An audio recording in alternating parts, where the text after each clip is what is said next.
Hi. I think the most underrated thing is gratitude. You want the thing outside of you. You want to get there. You want to just feel better. You want to just be at that next place that you think is going to give you fulfillment. And if I can give you this whole journey, this whole healing journey in a recap, it is fulfillment, happiness, and contentment only come from within. There's so many stories telling you that you need to be safe from yourself, escape from yourself in order to be happy. And those are just temporary band-aids. So I want to just bring you into the focus of gratitude for where you are, right here, right now, because in the present, you can become aware of who you are, what you want. Slow down and realize that the most abundant thing is not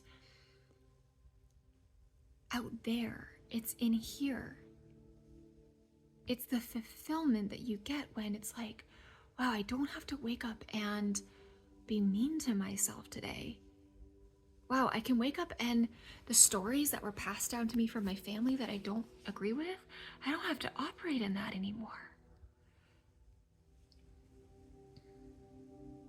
You know, that's where you stop waiting on the sidelines of your life and you get into the depths of yourself and the depths of life and the depths of beauty and what's right in front of you.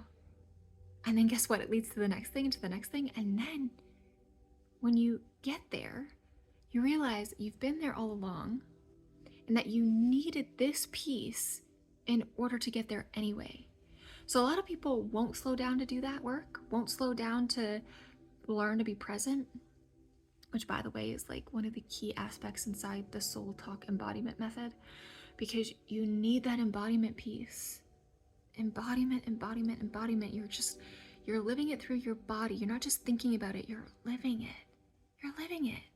You're not separate from love, you're living in it. You're not chasing after love, you're operating from it. Completely two different ways of living. And I want you to have the one that is actually true fulfillment. See, being present and soaking up today doesn't have to be boring. Why not romanticize your life? Why not color out of the lines? Why not break some of the rules? And see, you'll miss this point. This is like connecting back to your intuition and your trust that was probably denied from you. So of course it feels really big and heavy, and it's very valid why it's hard to do this. But also it's like you get to discover what you're made of, what you're here to create. Not what someone else wants you to do, not what you've been told to do. Emotional intelligence is thinking for yourself. Emotional intelligence is you having control over your emotions, not something outside of you controlling you. Completely two different realities that you get to live in. Why not live the movie, not just watch the movie? Why not live the movie? Don't just watch the movie.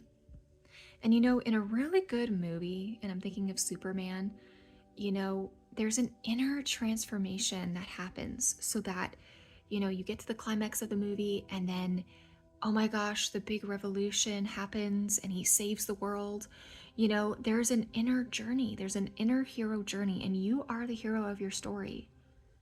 You get to take the poison arrows that were given to you, the hardship, the heartache, and you can turn it into transformation through inside out. I wrote something that I want to share with you, and just let these words go over you. Why not make a decision to go all in and create a story unlike any other? A story everyone is waiting to be told, especially your soul to live out.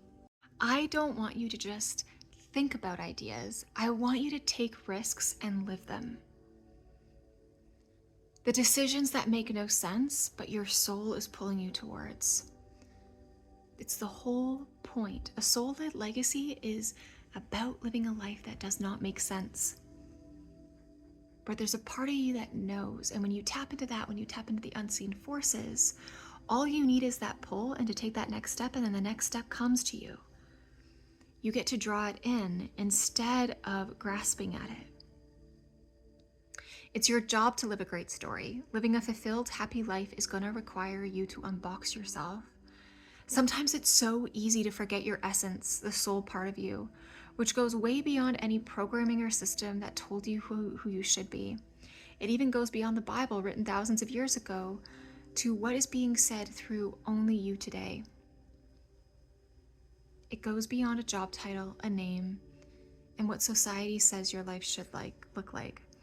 This is how you unlock the power to create what's always been alive in you, but maybe you were taught to fear it or doubt it. The thing that you doubt inside of yourself but keeps coming back up, that is the part of you that you need to lean into. That is the part of you that's going to wake you up. That is the part of you that's going to fulfill you. That is the part of you that's going to unleash a voice. And most likely you need to see and receive it first. Again, I teach all of this inside the Soul Talk Method movement, and I want you to come in if this is resonating with you. You will be so held and supported. I have a question for you.